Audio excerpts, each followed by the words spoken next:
I know, I get it. I'm a normie when it comes to Star Wars. I'm fully aware of that. However, you're dealing with the same problem. I watch a lot of. All right, let me say this. I know more than a normie does, for sure. But I still classify myself as a normie because I'm not like a super knowledgeable like I am with Marvel and DC. No, no, no. I fully admit that. Fully admit that. However, y'all are dealing with the same problems that folks of us that have been part of fandoms regarding Marvel and DC and even other industries, other entertainment properties, dealing with the same problem. I think, however, there's a lot of people because Star Wars, what it built, it was the nerd culture, geek culture thing that was carried by exactly those types of people. Kind of got thrusted back into the mainstream with Disney and all that, and now you got all these people who went in on it that had no interest in it, really. But much like I told you guys with Marvel and DC, you guys that are fans of Star Wars need to get that shit up. It's done, it's dead, it's gone, it's buried.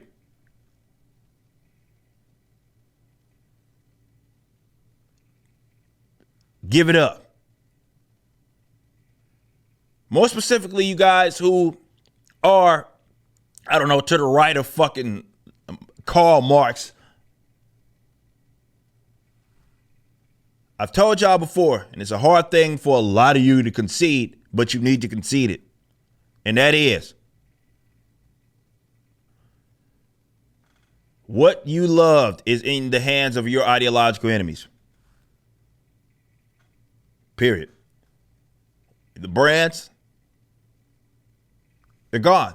It's just, they control them.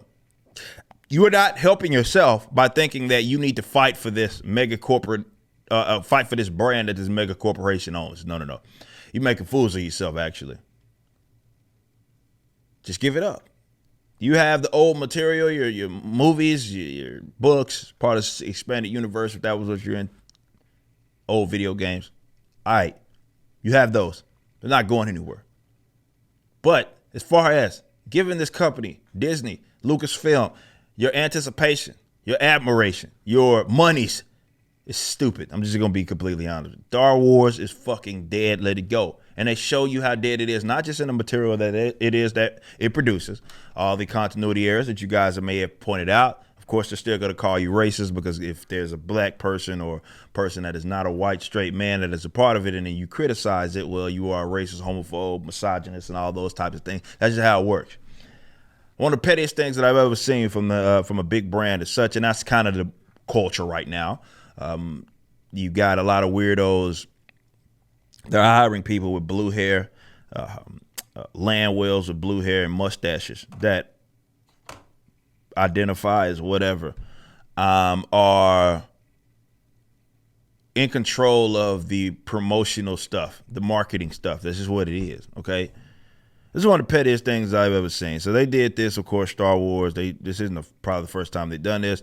Talking about this Pride Month, celebrate Pride Month with this cover, and it's a Pride cover. It says that in the top right here. This is something that Marvel, Star Wars, blah, blah, blah. And of all things to respond to, right? This is not individuals that work for the company doing it on their own private accord. This is the company of Star Wars themselves doing this.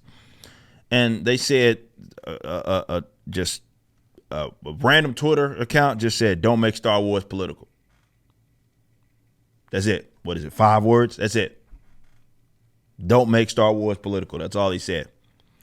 Well, Star Wars thought the account, the actual Twitter account, blue check mark Twitter account of Star Wars, thought that it was appropriate to them. One, queer characters existing isn't political. Well, he didn't say that it was political because of there's a queer character. That was not what was stated. Star Wars is literally in our name. So I guess that means that it's political or something like that, you know. And look, it's being disingenuous when they say stuff like that. Generally, when people start talking about don't make stuff political, they're talking about not being involved in the current era of modern politics and like copying and pasting, let's say, what happens there and making that be reflective of what's happening in your universe or whatever. Definitely, because for a lot of people, it's a form of escapism.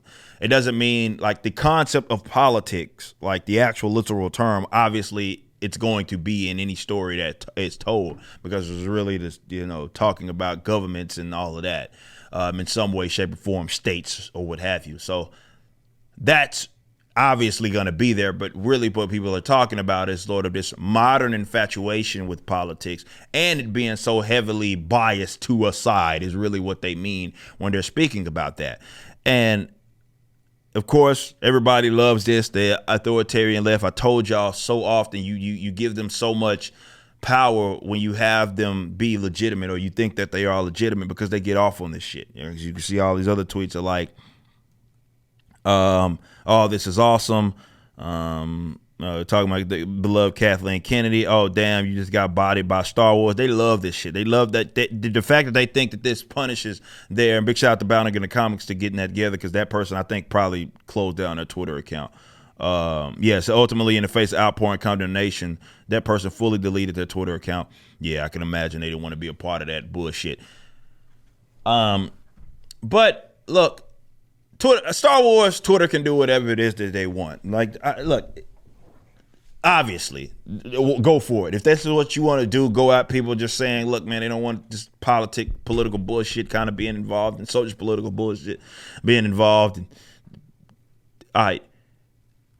My message and my critique, if there is to be one, is of people that are still giving this shit company the time of day. More so in enthusiasm. Like, only time of day that they should be rewarded is with mock and shame. They don't like you, man. I cannot say that enough.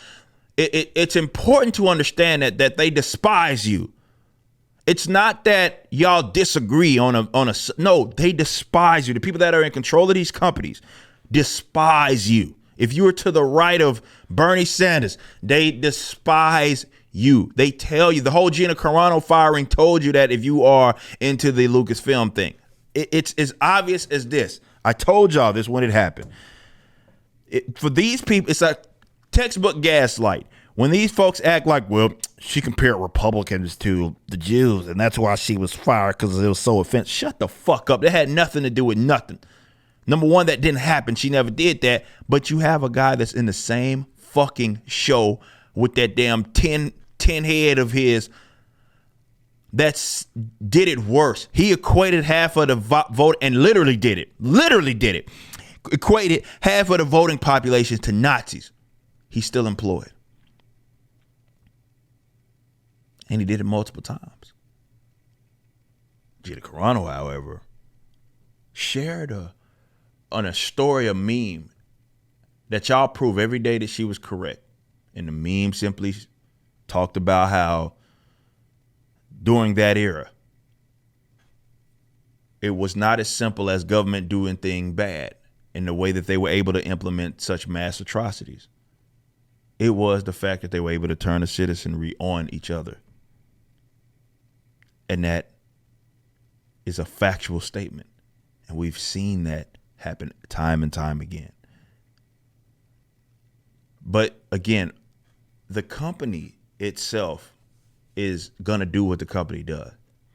They do not fear consequence from you. It looks like I got another important call. They do not fear you at all. Okay. And it's so important to me. It's not like, oh, well, I'm not going to be the guy trying to replace Star Wars. Obviously, I'm not. That's not really my genre of maybe we'll have some stuff that entertains that in the Rippaverse, but that's not the primary genre. You know, we're more so my direct competition would be with the Marvel and DCs of the world. But I'm saying this because I want you to understand the game plan. Like, they have the reason why, hell, especially they don't want to change, and they don't have to. They don't have to change. You've shown them that, we're not going to punish you economically. We're still going to give you the time of day. Stop doing that. Your ideological enemy controls it. I know that makes you upset because you look at it like, man, I love Star Wars growing up, blah, blah, blah. I get that.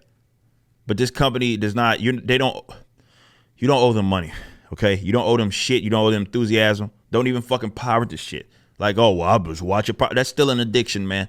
Getting crack for free does not mean that you're not addicted to it just because you got it for free instead of paying for it. You're still addicted and you need to get control of that shit. But on a cultural perspective, like, for sure, you got to stop and give it up. They don't like you. They hate you. The people that work for them despise you. They think you're the evil people. They want your money, but they think you're evil. And they have no problem using the platform it is that they have to tell you how much you suck. So stop. Stop. Just stop with this goddamn company. Stop. Quit cold fucking turkey. You'll live. But have some self-respect and some dignity.